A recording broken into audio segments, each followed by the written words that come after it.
We have here this beautiful Ace of Wands energy. Sino man tong energy na to? Maybe this is the type of energy here, okay? Na pwedeng gusto ng passionate beginning with you guys. Actually, a lot of excitement, no? Pero parang wala pang nagsisimula or nagsisimulan. Pero kung sino man ito, this is energy here of parang ah hindi mo pa nakakonect or super recent mo lang nakilala. Yan, no? Pero yung iba, hindi mo pa nakakakonect with the word hindi pa, meaning to say, malapit na. Totally a brand new person. But others, pwedeng fresh mo pa lang siyang nakikilala. Or kakarating lang. Ganon. Kakakilala lang para sa iba sa inyo. Yeah, possible new love interest. Kung tawagin. Let us see. Archangel Michael, thank you so much. Together with the angel guides. Okay.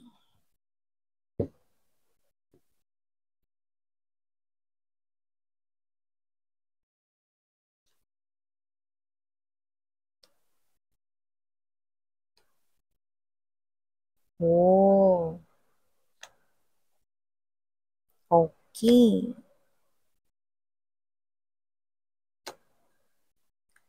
Okay. Five of Swords. Moon card energy at the heart or center of this reading. Page of Cups. Aba? Page of Wands. Eight of Wands. Okay. Knight of Swords energy. Okay. Ten of Wands, Star, and okay, Six of Cups energy, mga babes, no, for the bottom ng deck ninyo. Okay? So, hi and hello there, collective. My name is Yan. Welcome here at sa ating mga new subscribers. Hi! Tuloy-tuloy-tuloy at sa ating mga returning tambayers. Thank you sa inyong walang sawang pagtambay. And of course, kung hindi nyo pa knows, meron pa po tayo other channel, yung The High Priestess. I-click lamang yung link na yan para ma-redirect kayo dun sa ating main channel kung saan meron din tayong mga ina-upload na collective readings everyday and meron din tayong reading per zodiac sign doon. Kaya if interested, i-click lamang yung link na yan. At yun nga mga babes, wala po tayong gender dito. So, babae, lalaki, LGBT, lahat welcome. Pwede rin pong i-switch yung mga roles dahil possible talaga magka-switch. Kasi sa itong general reading and at the end of the day, everybody, mayroon po kayong free will na free nyo pong gamitin anytime, anywhere. So, timeless din po ito. So, pwedeng ito ay nangyayari na, at pwedeng mangyayari pa lamang. Kaya just take only what resonates. But here, it looks like you've caught someone's attention. Kasi kung titingnan ko ito mga babes na with the full card energy, Seven of Wands right here, Eight of Coins or Eight of Pentacles energy, isa lang ang sinasabi nito mga babes, no? Meron ditong energy na, pre, sino yun? Pakilala mo nga ako dun. Yan.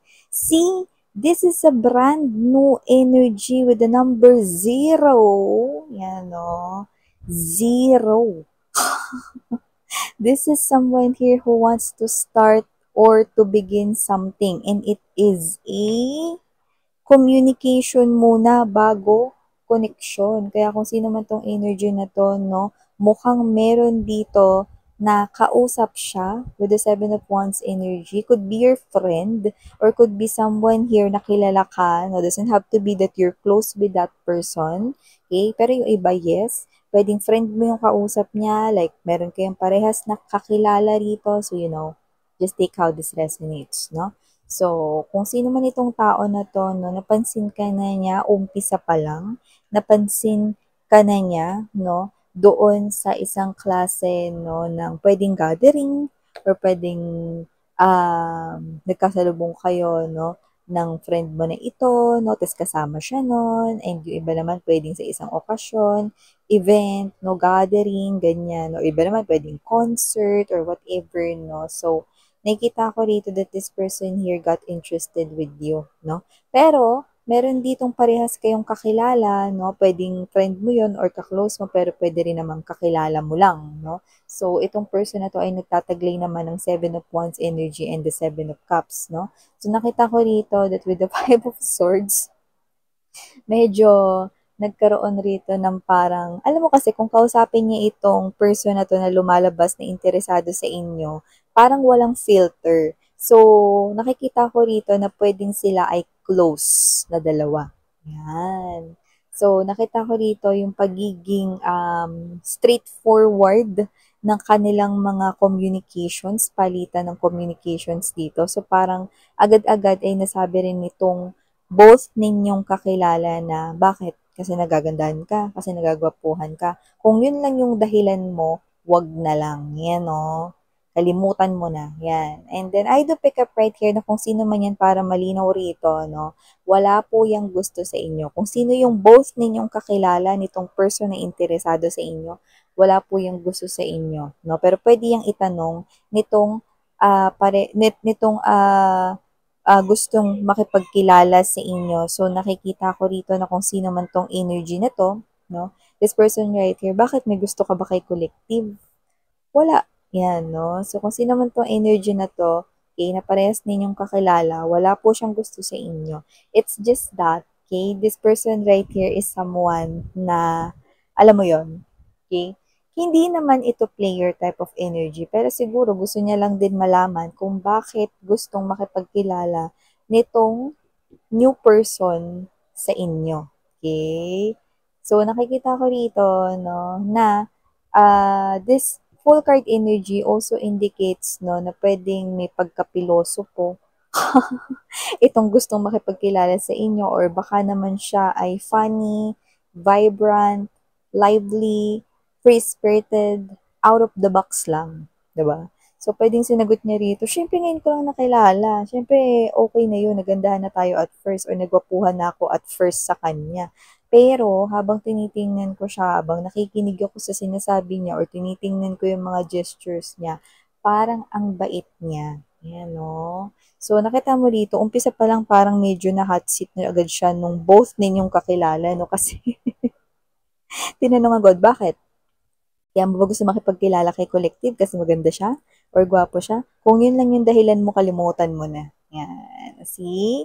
Kasi naman to, no, na lumalabas rito, no, na na person na gustong makipagkilala sa inyo, no, nakita ko rito, syempre, may point nga siya, no. Una mo nga namang nakikita sa mata ang isang tao, no, una mong nakikita ay ang kanyang physical looks, no. So, right off the bat, parang sinasabi niya na sa atin dito na type niya yung iyong itsura, no. Ikaw ang kanyang ideal type, no, pagdating sa mga physical looks, sa physical appearance, no. Pero this person right here, it's more than that. Totoo yung sinabi niya rito na naramdaman niya na parang mabait kayo. So, this person here wants to get to know you more, no? So, may mga energies rin kasi ng mga babes na hindi porket maganda, gusto mo na agad makipag-close or makipaglapit sa kanya. Sometimes, kahit sa pinaka-umpisa or first meet up, no?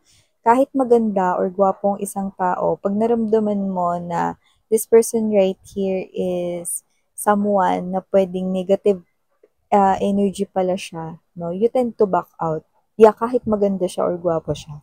Okay? So, this person right here with the full card energy, kung sino man tong gustong makipagkilala sa inyo na kinukulit, no, yung parehas ninyong kakilala rito, this is the type of person right here na possible na nakikinig sa kanyang intuition but is unaware, no, dito sa mga tarot readings. Maybe this person here, hindi siya naniniwala sa mga ganyan, no? But this person believes with angels, no? And kay God. Yan, no? Pero with the tarot readings, I don't think so. This person is listening to his or her intuition, which is good. Pero I don't think na aware siya. Okay? Like, nakikinig siya pero unaware siya about that intuition thing, yan, or mga ganong bagay. Okay? Kasi ang importante, nakikinig siya rito sa kanyang intuitions. So, with this one, nakikita ko rito that this person here will definitely do everything para matanggal yung harang with the Five of Swords energy.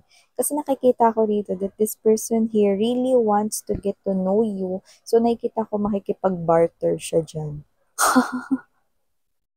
This person will definitely work on it. Eight of Coins energy, no? Makikipag-barter siya rito, palitan, no? Pwedeng makipag-bribe siya rito, no? Sa kanyang kakilala na kakilala mo rin, or sa kanyang friend na kakilala mo rin, or friend mo rin, may ganyan, no?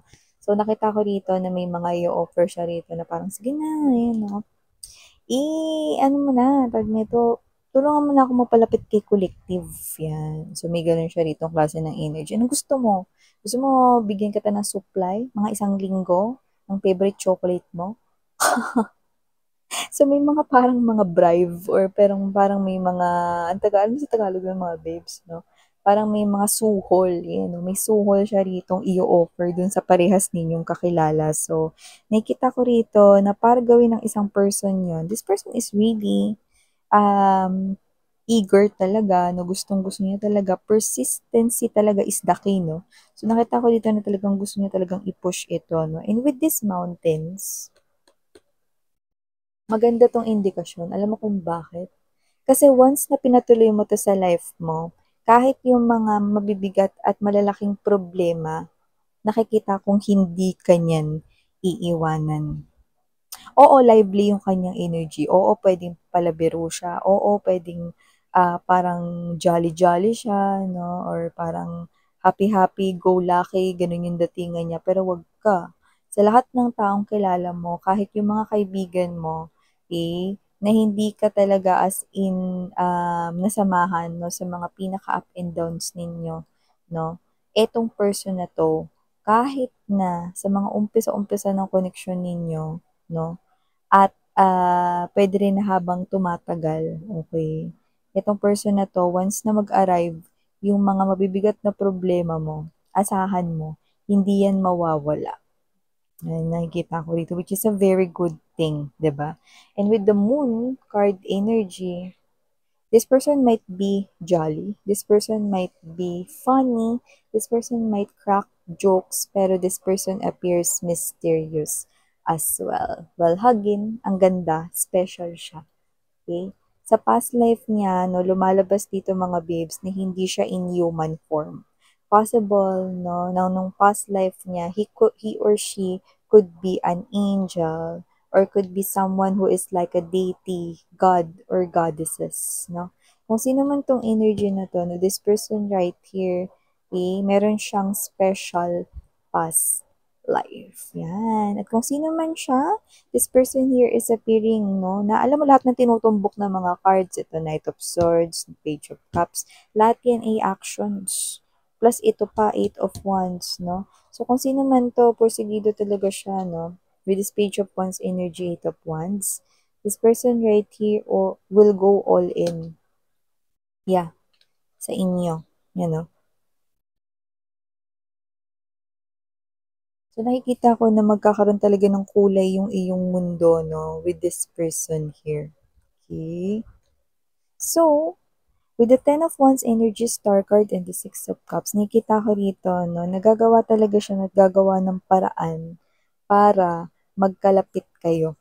No? Ireto man siya o hindi, ng parehas ninyong kakilala rito, no? Gagawa at gagawa siya ng paraan upang mapalapit siya sa iyo, no? At upang bigyan ng katuparan ang ang gusto niya rito na mangyari at yun ay ang magkaroon kayo ng koneksyon. Hindi lang basta komunikasyon, kundi isang koneksyon. Yan, no? Kung saan gusto niya rito mga babes, no, na ituring mo siyang friend at first, no, na walang pressure, yung taong sasabihan mo ng kahit na ano, no, para gumaan yung pakiramdam mo. So, possible na banggitin niya yan sa inyo. Mm. Kung sino man tong energy na 'to 'no, nakita ko talaga that this person right here is someone who is not really in a human form in his or her past life. So maybe ito ay karugtong ng ating mga previous readings 'no, na mga nakuha way back before, yung iba mga last years, 'di ba? Pero kung sino man 'tong energy na 'to 'no, para kang nagkaroon rito 'no, ng ka-connect 'no, na hindi lang basta posibleng maging lover mo, kundi puwede ring maging guardian angel mo. Kaya pala kahit na anumang mga klaseng bundok ang kanya ritong harapin, or bitbitin mo ng mga problema, hindi kanya rito magagawang iwanan. Ayan 'no, alam mo yun naman talaga yung gusto ng lahat 'no, yung assurance na walang iwanan, man, forever ever, padlock, susi. Pinagsama-sama lahat. Oo, 'yan 'no. See, kasi naman 'tong energy na 'to 'no, bongga. Ito lang naman mga bibs 'no, ang tao rito na hindi lang talaga basta dadaan sa life mo, kundi puwede rin talagang permanenteng mag-stay sa buhay mo. So again, I'm Yuriana on me. Thank you so much mga mahal, and please do check out other channel if interested. Eto muna ang mga messages here for you guys. Itaba!